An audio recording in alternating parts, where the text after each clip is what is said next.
오늘 하나님의 말씀 같이 보도록 하겠습니다. 오늘 하나님의 말씀은 사도행전 2장 우리 1절에서 4절 말씀까지입니다.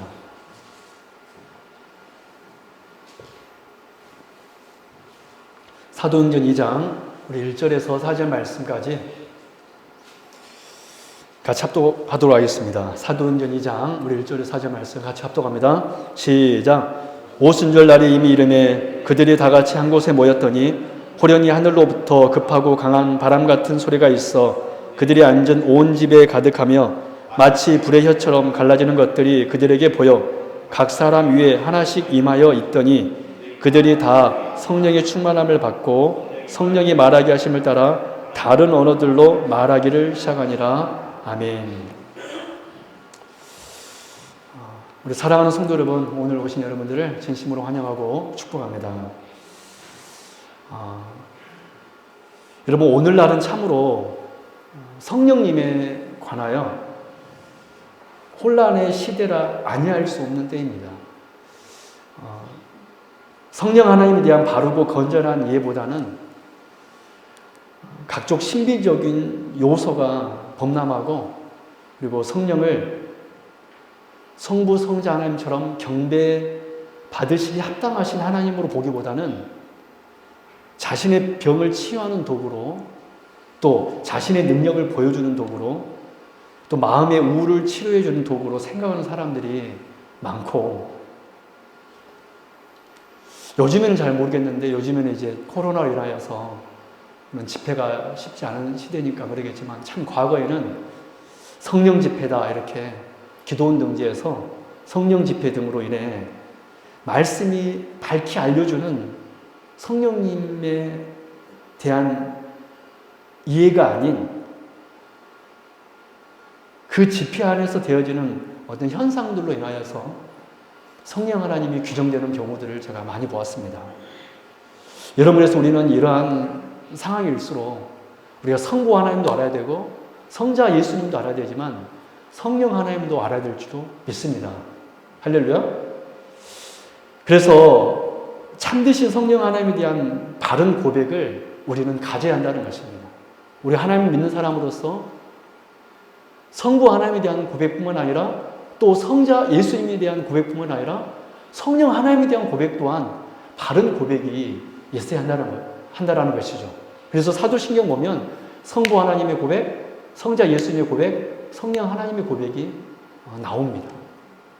여러분, 그래서 오늘 우리는 이번 주와 다음 주 이렇게 두 시간을 통하여서 오순절 성령 강림 사건을 통하여 성경이 가르치는 성령님이 어떤 분이신지, 그리고 성령 강림을 통해서 성령이 우리 안에 내주하시는 그 은혜를 통하여서 우리에게 주어지는 은혜가 무엇인지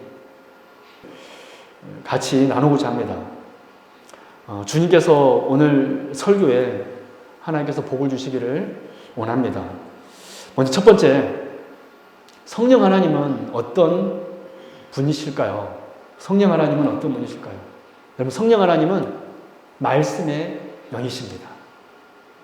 성령 하나님은 말씀의 영이십니다. 여러분, 우리가 성령에 대하여, 즉 성령님이 어떤 분이신지를 알아보려고 할 때 무엇을 제일 먼저 생각해야 하겠습니까? 성령님이 누구실까? 성령님이 누구실까? 이것을 알아보려고 할 때 무엇을 가장 먼저 우리가 생각해야 하냐는 것입니다. 그것은 바로 성령님께서 공식적으로 강림하신 오순절날, 오늘 사도행전 2장에 기록된 오순절 날에 임한 성령님의 모습을 보면 알 수 있을 것입니다. 여러분, 그렇겠죠? 성령님이 누구신가? 성령님이 어떤 분이신가? 하는 것을 알기 위해서는 성령님께서 공식적으로 임하는 그 역사, 임했던 그 역사, 그 오순절날에 임했던 그 성령의 모습을 살펴보면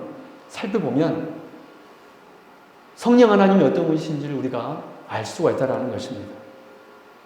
여러분, 성경적인 이해가 아닌, 성경을 통해서 성령 하나님에 대한 고백이 아닌 각자의 어떤 심리적인 경험으로 성령을 이해하려고 하는 시도는 여러분 잘못된 시도입니다. 왜냐하면 거기에서 오해가 나올 수가 있고, 거기에서 또 서로 주장하는 그런 역사까지 나타나기 때문에 그렇습니다. 여러분, 그래서 그러한 사람들이 놓치고 있는 것이 하나 있는데 그것은 바로 성경에서 성령님께서 임하실 때 어떤 모습으로 임하였는가 이 점을 늘 그들은 간과합니다. 즉 성경의 증언보다는 자신의 경험을 더 앞세우는 것입니다. 여러분 이것은 마치 로마 카톨릭에서 여러분 로마 카톨릭의 여러분 가장 그 폐단이 무엇입니까? 성경의 권위보다 이 하나님의 말씀보다 교황의 권위를 더 앞세우는 것입니다. 성경의 권위와 교황의 권위를 동급으로 여기든지 아니면 더 앞세우는 것입니다. 여러분 그것이 카톨릭의 가장 여러분 폐단 중의 폐단입니다. 여러분 어떻게 사람이 교황 그 사람이 도대체 어떤 사람이길래 어떤 대단한 사람이길래 성경의 권위보다 더 큰 권위를 갖습니까? 정말 말도 안 되는 것이죠. 여러분 그래서 성경의 증언보다 내 자신의 경험을 앞세우면서 성령 하나님은 이런 분이십니다 라고 주장한다라는 것은 마치 로만 카톨릭에서 성경의 권위보다 교황의 권위를 더 앞세우는 이들과 별반 다르지 않다라는 것입니다. 여러분 그렇다면 이러한 사람들의 주장대로 만약 자신들의 그 경험, 자신들이 이러한 신비한 현상을 체험했다 라는 그 현상이 만약 기독교가 아닌 다른 종교에서도 동일하게 일어나는 현상이라면 우리는 타 종교에서 일어나는 그 현상도 성령의 역사라고 말해야 될까요? 여러분 그렇겠죠. 자신들이 경험한 그 역사가 만약에 타 종교에서도 그런 일들이 일어난다면 여러분 타 종교에서 일어나는 그 역사도 성령의 역사입니까? 뭐 불교에서도 일어난 역사도 성령의 역사라고 우리가 말할 수 있겠습니까? 아니겠죠. 여러분 그래서 심지어 저는 이런 사람도 보았습니다. 소위 말하는 그것도 우리 교회식으로 말하면 간증인데 자신이 교회에 다녔을 때는 늘 마음이 평화롭지 않고 늘 아팠는데 불교에 가니까 산속에서 참선을 하니까 마음이 평안해지고 신기하게도 더 건강해졌다는 것입니다. 그래서 자신이 치유받았다라고 말하는 사람을 보았습니다. 여러분 이것을 우리는 어떻게 해석해야 되나요? 여러분 그래서 우리는 주관적인 나의 경험, 어떤 경험보다 성경에서 말하고 있는 하나님에 대해 알고 우리는 그 하나님을 고백할 수 있어야 됩니다. 여러분 그래서 우리 이 사실 꼭 기억하십시오. 우리는 성경에 계시되어진 만큼만 하나님을 알 수 있고 굉장히 중요한 개념입니다. 여러분 그 옛날 우리 종교개혁자들은 칼빈 그런 종교개혁자들은 이것을 여러분 주장했습니다. 우리는 성경에서 알려주신 만큼만 하나님을 알 수 있고 또 성경에서 계시되어진 것만으로도 충분하다는 것입니다. 성경에서 하나님은 이런 분이시다라는 것이 기록이 되었는데 이 하나님만으로도 우리는 충분히 하나님에 대해서 알 수 있고 그 하나님을 알을 통하여서 충분하다는 것입니다. 여러분 믿습니까? 여러분 그것이 바른 신앙의 고백입니다. 근데 많은 사람들이 이 성경은 뒷전으로 하고 자기 어떤 경험을 주장합니다. 나는 이런 경험했어. 아, 그랬어? 당신은 어떤 경험했어? 나는 이런 경험했어.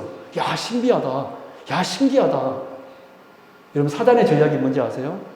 말씀을 멀리하게 하고 그러한 신비한 경험을 좁게 만드는 것입니다. 여러분, 성경에 계시되어진 만큼만 우리는 하나님을 알 수 있고 또 성경에 계시되어진 것만으로도 충분하다는 것을 믿어야 합니다. 여러분 그것이 언제나 가장 바르고 가장 성경적인 접근 방식입니다. 저는 그래서 오늘 여러분과 성령님이 누구신가라는 이 첫 번째 주제를 같이 나누면서 이 물음에 대해 성경에서 말씀하고 있는 그 성령 하나님에 대해서 같이 나누려고 합니다. 여러분 그럼 이제 오순절 성령 강림의 현장으로 한번 우리 가보도록 하겠습니다. 여러분, 성령님께서 오순절날 예수님께서 부활하신 후 50일째 되던 날이 오순절 날인데 이제 곧 성령 강림절이 이제 다가오잖아요. 오순절날 성령님께서 강림하셨는데 역사적으로 실제적으로 임하셨는데 여러분 그분은 어떤 모습으로 임재하셨습니까? 놀랍게도 성령님께서 임재하실 때 실질적으로 제자들의 귀에 바람소리가 들렸고 실질적으로 눈에 보여지는 어떤 모습이 있었다는 것입니다. 여러분 이 역사는 이때만 있었지 지금은 이런 역사가 없습니다. 여러분 볼까요? 오늘 본문 1절에서 3절 말씀입니다. 같이 한번 합독하도록 하겠습니다. 시작. 오순절 날이 이미 이르매 그들이 다 같이 한 곳에 모였더니 호련히 하늘로부터 급하고 강한 바람 소리가 있어 그들이 앉은 온 집에 가득하며 마치 불의 혀처럼 갈라지는 것들이 그들에게 보여. 그렇죠. 각 사람 위에 하나씩 임하여 있더니 지금 무슨 말씀입니까?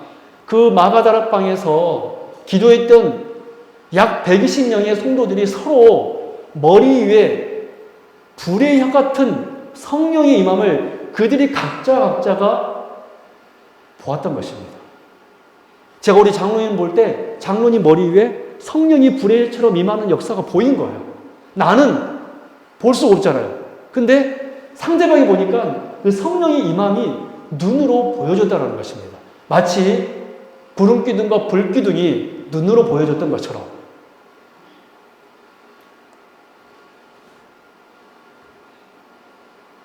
여러분 그러니까 오순절날 성령님께서 임하셨을 때 성령의 모습은 어떤 모습이었습니까? 불의 혀의 모습이었습니다. 오늘 성경은 그 성령의 임함의 모습을 불의 혀라고 이야기하고 있습니다. 여러분 그렇다면 성령님께서 여러분 혀는 이 혀입니다.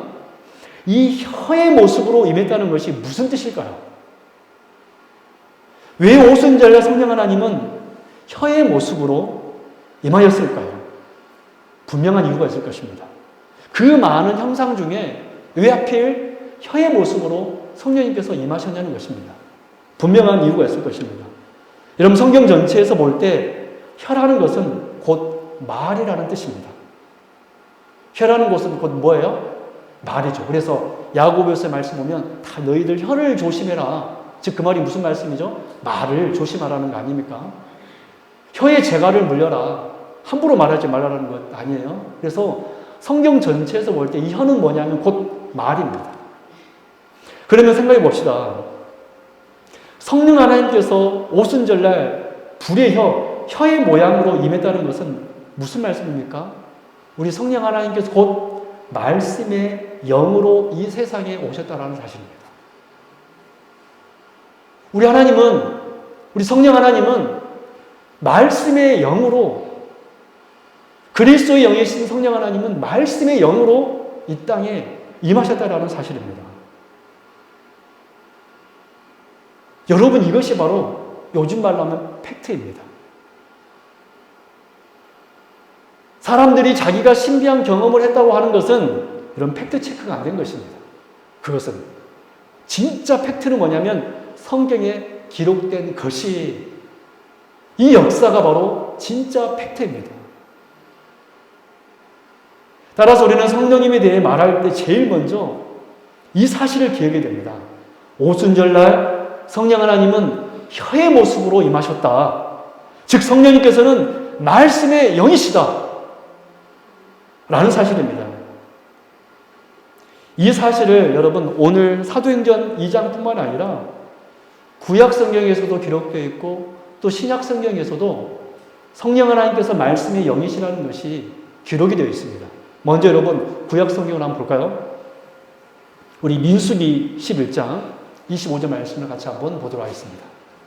민수기 11장 25절. 왜 성령 강림의 역사가 혀의 역사로 나타났는지, 왜 우리 성령 하나님께서 말씀이 영이신지 우리 민수기 11장 25절 같이 합독합니다. 시작. 여호와께서 구름 가운데 강림하사 모세에게 말씀하시고 그에게 임한 영을 70장로에게도 임하게 하시니 영이 임하신 때에 그들이 예언을 하다가, 그 예언을 하다가의 언더라인 꼭 치십시오. 예언을 하다가 다시는 하지 아니하였더라. 여러분, 당시 이스라엘의 대표자라고 할 수 있는 70인 장로들에게 모세에게 임했던 성령이 똑같이 임하자 여러분, 장로들에게 어떤 역사가 일어났습니까? 성령이 임하자 그들이 그 순간 일제히 예언을 하기를 시작하였습니다.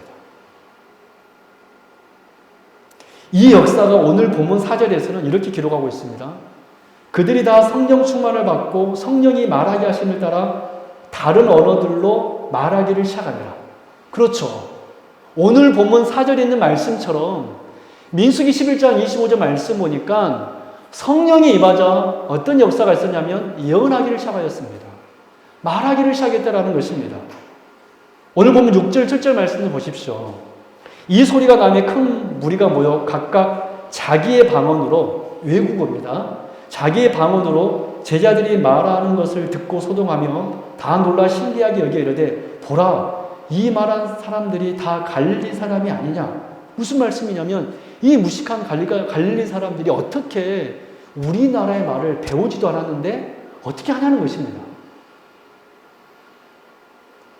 여러분, 그래서 민수기에서도 그렇고 사도행전에서도 그렇고 성령이 임하자 어떤 역사가 일어났습니까? 말하기를 시작하였습니다.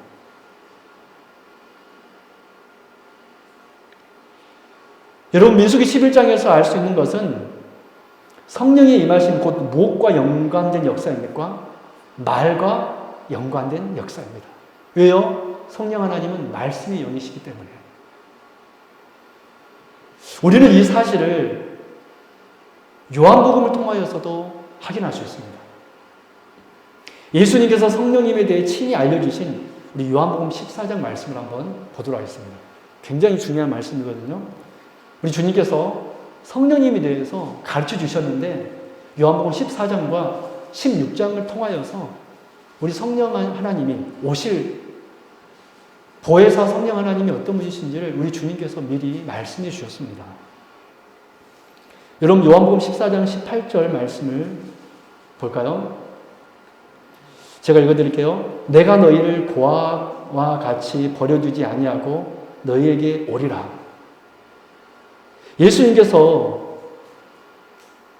제자들에게 내가 너희를 고아와 같이 버려두지 아니할 것이다. 나는 곧 승천하게 될 것인데 나는 십자가에 못 박히고 승천하게 될 것인데 승천한 후에 어떤 역사가 있을 것임을 예수님께서 말씀하고 계시는 것입니다. 내가 너희를 고아와 같이 버려두지 아니하고 너희에게 오리라. 야, 이 말이 무슨 말일까? 승천하시는데 다시 오신다는 말씀입니까? 여러분, 그런데 제자들에게 오신다고 하는 그 함께 하심이 무엇으로 나타났습니까? 성령의 강림으로 나타나셨습니다. 요한복음 14장 26절 말씀 같이 한번 보겠습니다. 시작. 보혜사 곧 아버지께서 내 이름으로 보내실 성령, 그가 너희에게 모든 것을 가르치고 내가 너희에게 말한 모든 것을 생각나게 하리라. 그리고 특별히 이 말씀에 의하면 성령님은 예수님께서 가르치셨던 것, 곧 말씀을 생각나게 하시는 분으로 그려주고 있습니다. 여러분, 예수님께서는 보혜사 성령님이 오실 것인데 그 보혜사 성령 강림을 바로 자신이 제자들과 함께 하시는 그 역사로 말씀하셨습니다. 그러면서 그 성령님에 대해서 뭐라고 말씀하십니까? 성령님은 내가 가르쳤던 그 말씀을 생각나게 하시는 분이시다 라고 이야기하고 있습니다. 여러분, 요한복음 16장 13절 말씀을 볼까요? 예수님께서 성령님에 대하여 계속해서 이렇게 말씀하십니다. 요한복음 16장 13절 같이 우리 한번 합독하도록 하겠습니다. 시작. 그러나 진리의 성령이 오시면 그가 너희를 모든 진리 가운데로 인도하시리니 그가 스스로 말하지 않고 오직 들은 것을 말하며 장래일을 너희에게 알리시리라. 여러분, 이 요한복음 16장 13절 말씀 굉장히 중요한 말씀인데 여러분, 이 말씀은 무슨 말씀이죠? 성령 하나님은 진리 곧 말씀의 영으로 이 요한복음 16장 13절에서 예수님의 말씀에 의하면 성령님께서는 절대 독자적으로 우리에게 직접 말씀하시는 분이 아니라는 것입니다. 자칭 성령의 사람이라고 주장하는 사람들은 늘 어떻게 주장합니까? 성령님이 나에게 직접 계시하셨다라고 주장합니다. 그러나 예수님께서 요한복음 16장 13절을 통해서 뭐라고 말씀하시죠? 그가 스스로 말하지 않고 오직 들은 것을 말하며, 이건 무슨 말씀입니까? 성령님께서는 절대 성자 예수님께서 이 땅에 임하셔서 제자들에게 말씀하시는 것 같이 하지 않으시고 오직 들은 것, 즉 우리가 가지고 있는 이 신구약 성경 말씀을 통하여서 우리에게 말씀하시는 분이 성령 하나님이시라는 것입니다. 여러분, 이것이 중요합니다. 이것이 성경에서 말하는 성령 하나님이십니다. 그래서 요한복음 16장 14절에서도 주님께서는 성령님에 대해서 이렇게 말씀하십니다. 그가 내 영광을 나타내리니 내 것을 가지고 너희에게 알리시겠습니다. 성령 하나님은 절대 자신의 것으로 우리에게 말씀하지 않습니다. 내 것을 가지고, 예수님의 것이 무엇입니까? 주님께서 하신 말씀입니다. 사랑하는 성도 여러분, 따라서 성령 하나님께서 오순절날 강림하셨을 때 혀의 모양으로 나타나신 것은 우리 성령 하나님께서는 오직 말씀을 통하여서 말씀하시는 말씀의 영이시라는 것입니다. 오직 이미 기록된 이 말씀을 통하여서 말씀하시는 말씀의 영이시라는 것입니다. 여러분, 이것이 성경이 가르쳐 주고 있는 성령 하나님에 대한 바른 이해이며 고백이 되어야 됩니다. 만약에 우리가 나는 성령으로부터 직접 직통 계시를 받아 라고 주장한다면 그것은 성령 하나님을 못 오가는 것입니다. 왜냐하면 성령 하나님은 그가 스스로 말하지 않고 오직 들은 것으로 말하나니, 즉 성령 하나님 오늘 말씀을 통하여서 여러분들을 깨닫게 하심으로 역사하신다는 것입니다. 여러분, 그 사실을 믿으시기 바랍니다. 여러분, 그것이 성령의 증언입니다. 여러분, 절대 내 경험을 성경 위에 두지 마십시오. 여러분, 그것은 정말 아주 잘못된 것입니다. 왜 여러분 이 시대가 이렇게 혼미해졌습니까? 여러분, 그래서 어떤 교회에서는 성령 하나님을 잘 가르치지 않습니다. 여러분, 솔직히 한번 물어보세요. 성령 하나님이 누구세요? 라고 물어보면 실질적으로 잘 대답할 수 있는 분이 없습니다. 그래서 어떤 식으로 대답하냐면 늘 자기가 경험한 거,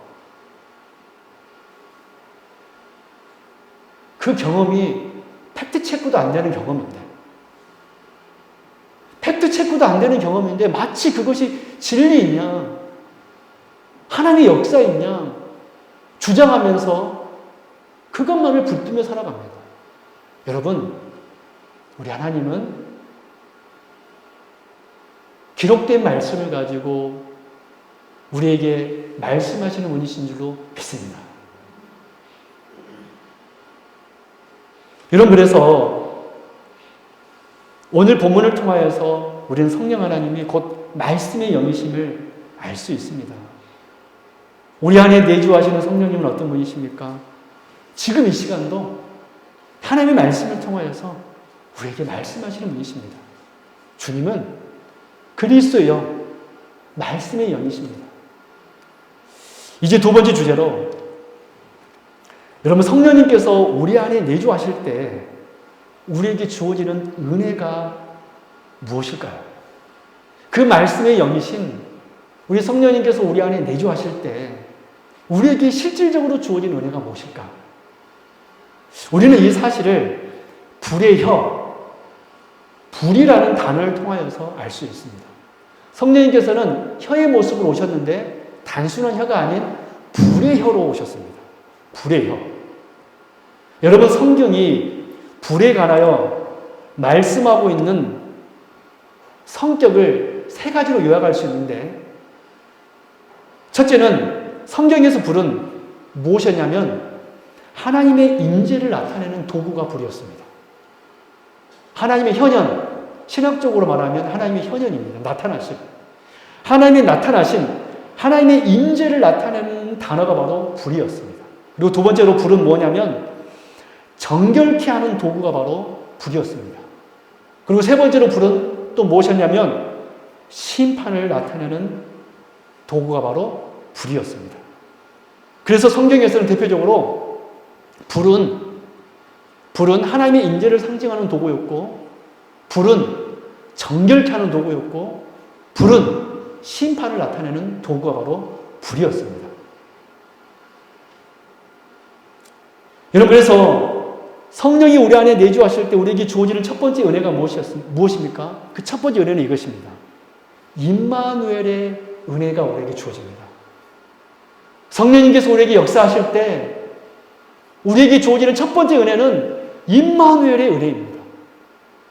여러분, 신의 사회에서 하나님께서 강림하실 때 불과 바람과 내성과 번개를 동반했습니다.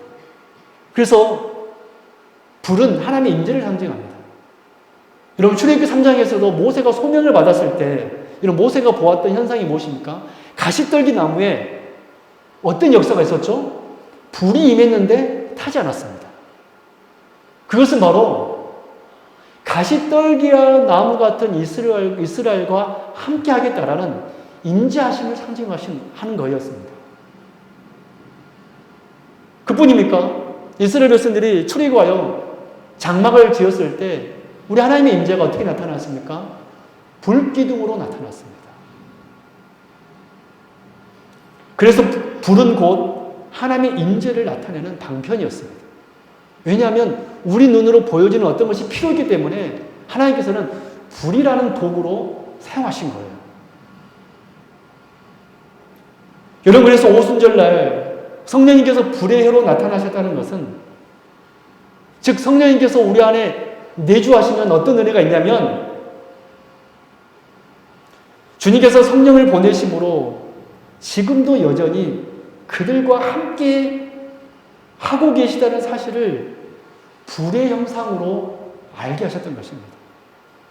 그래서 제자들은 불의 혀의 성령의 모습을 보면서, 야, 우리 주님께서 우리와 함께 하셨구나. 왜요? 불은 곧 하나님의 임재를 상징하시기 때문에. 주님께서 그랬잖아요. 내가 너희를 고아와 같이 버려두지 않을 것이다. 그 말씀대로 예수님께서는 성령 하나님을 보내심으로 내가 불로써 너희들과 함께하고 있다. 내가 너희들을 버려두지 않았다.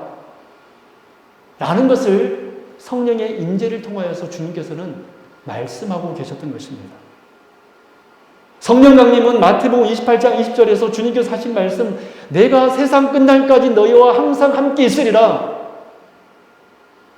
이 말씀의 성취가 바로 불의 혀의 역사였던 것입니다. 여러분, 오늘 우리에게 이 사실이 어떻게 적용될까요?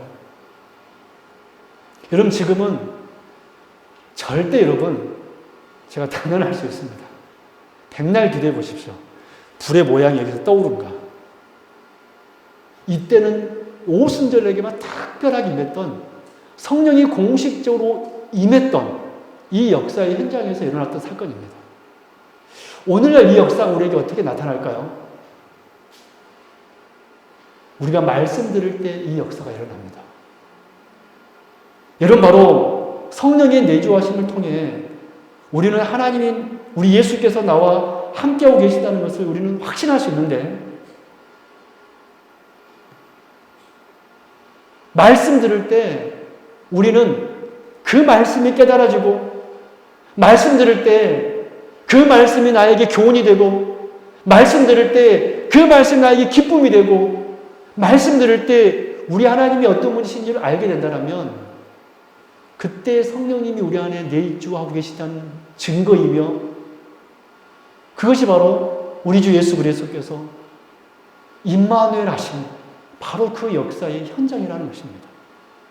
그런데 만약 우리가 예배 시간에 하나의 은혜를 받지 못하고 냉랭한 가슴으로 있더라면 그것은 우리 주님과 우리와 멀어지는 상태인 것입니다.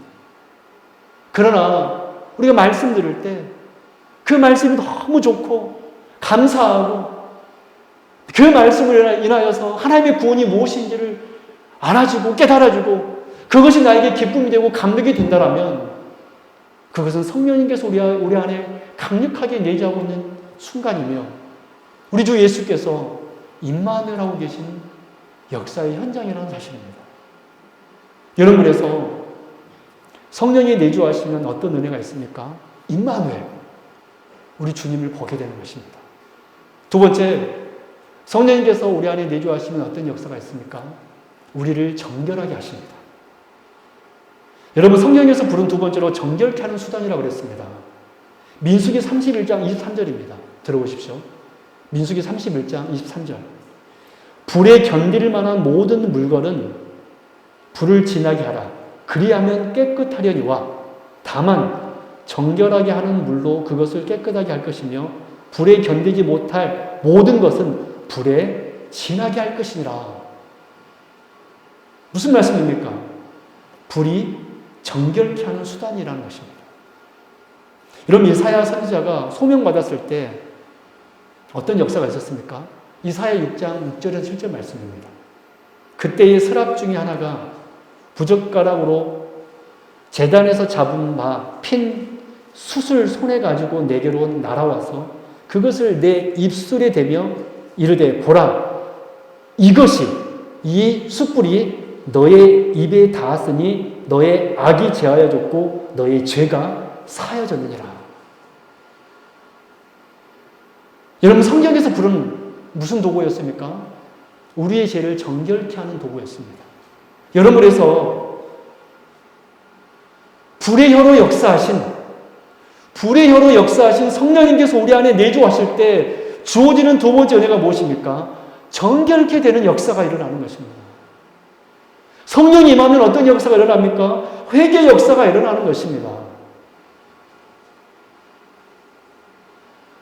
여러분, 말씀해 보면 성령 받은 사람의 한결같은 고백이 무엇인지 아세요? 말씀을 통하여서 성령이 임한 그 성도들의 한결같은 고백이 무엇이었습니까? 이것이었습니다. 주여, 나는 죄인입니다.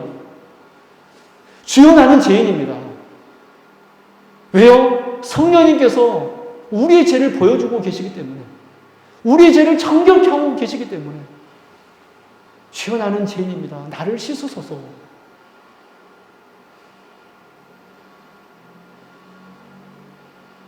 여러분, 그래서 성령님께서, 불의 혀이신 성령님께서 우리 안에 내주하실 때 어떤 역사가 있습니까?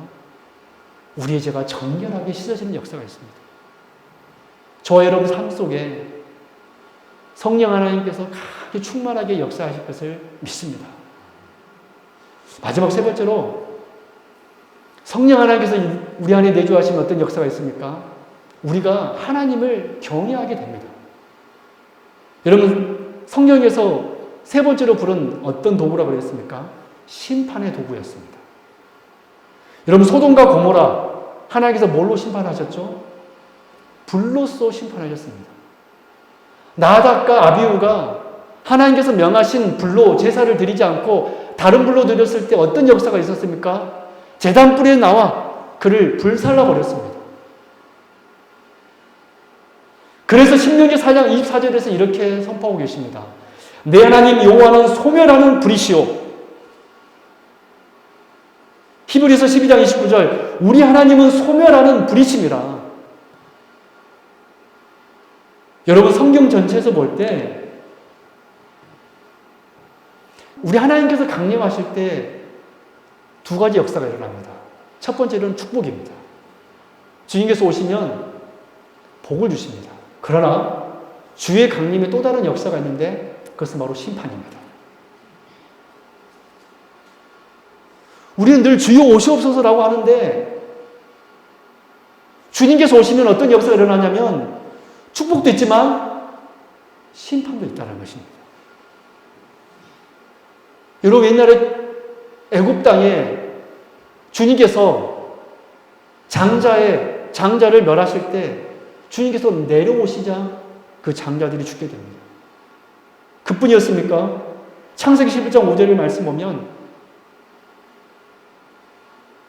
바벨탑을 쌓았던 그들의 악함을 보고 하나님께서 어떻게 하십니까?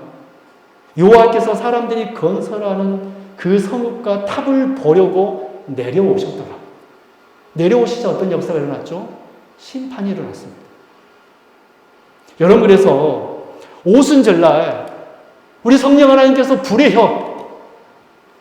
모양으로 임하신 것은, 불로서 임하신 것은 이 세상에 대해서 심판하시기 위함이었습니다. 그러므로 성령님께서 내 안에 내주하실 때 주어지는 세 번째 은혜는 무엇입니까? 그 세 번째 은혜는 심판하시는, 이 악한 세상을 심판하시는 하나님을 보며 경외하는 마음을 갖게 되는 것입니다. 즉, 우리는 말씀 들을 때 한편으로는 하나님을 사랑하고 의지하면서도 또한 한편으로는 말씀을 통하여서 나의 죄가 보여질 때, 그래서 나의 죄를 봄으로 동시에 두렵고 떨리는 마음으로 하나님께 대하여 경외하는 마음을 갖게 된다는 것입니다.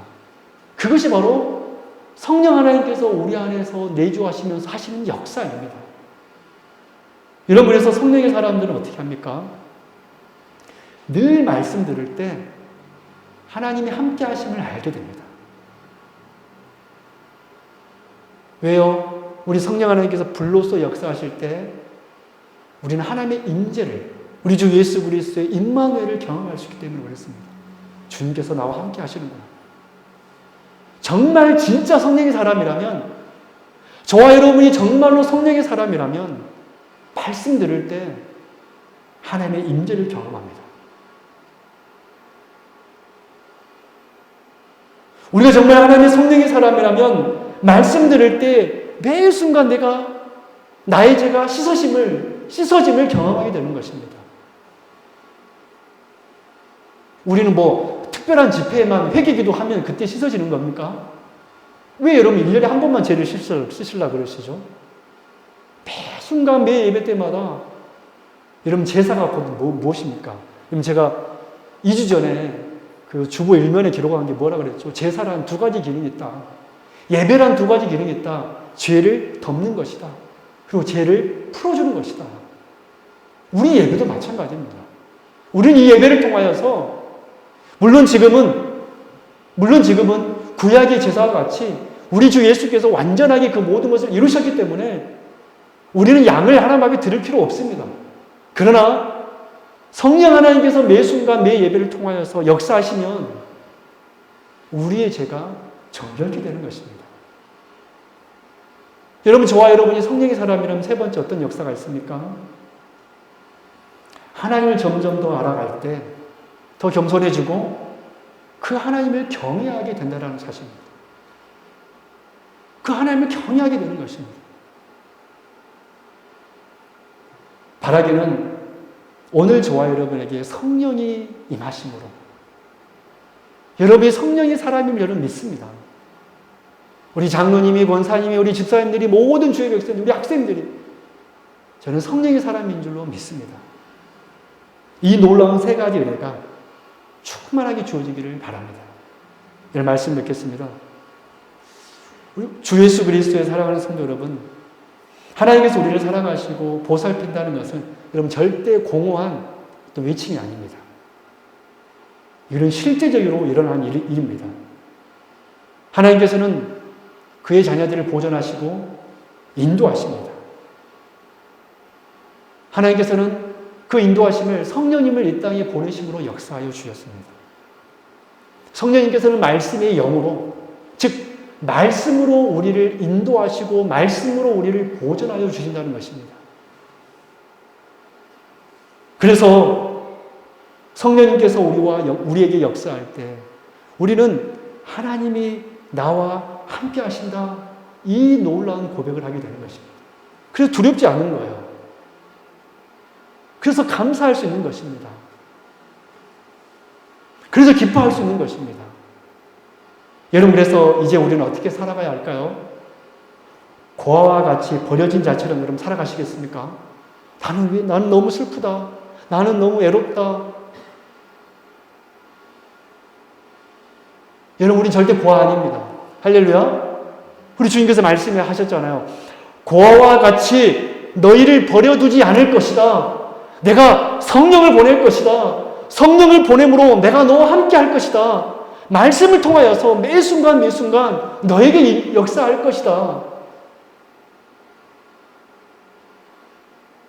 그래서 주께서 우리를 늘 돌보시는 여러분 믿으시고 담대하고 힘있게 살아가는 여기에 계신 주의 백성들 되기를 주님의 이름으로 축원합니다. 기도하겠습니다. 은혜가 풍성하신 우리 하나님 아버지 감사함을 드립니다. 오늘도 이렇게 귀한 날 주시고 말씀을 통하여서 성령 하나님이 누구신가? 참 성령 하나님에 대한 고백을 할 수 있어서 감사합니다. 우리 하나님은 말씀의 영이십니다. 성령 하나님은 말씀을 통하여서 우리에게 역사하시는 분이십니다.